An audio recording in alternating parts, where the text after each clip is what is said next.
So, ayan, dumating na ang aking in-order na lunch box. Umabot siya sa tour, pero di ko alam kung tuloy yung tour dahil may bagyo. Ayan na siya. Dalawa. Wow! Di ba malaki na?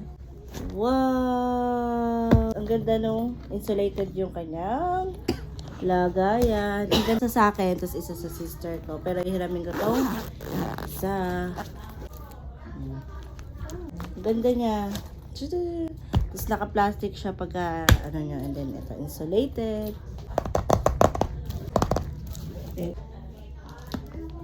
Sabi sa mga napapanood ko, leak-proof daw to eh.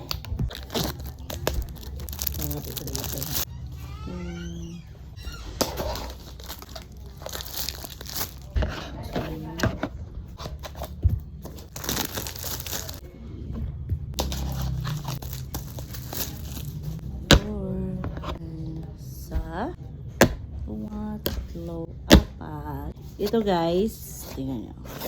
Wow! Pagka, ito, pwede ito maglagay ka ng soup. Then, lalagyan mo ng mainit na tubig daw. Ayan, hindi na siya lalamig.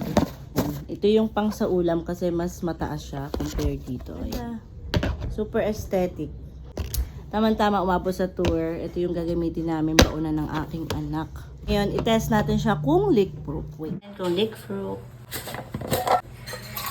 Tubig.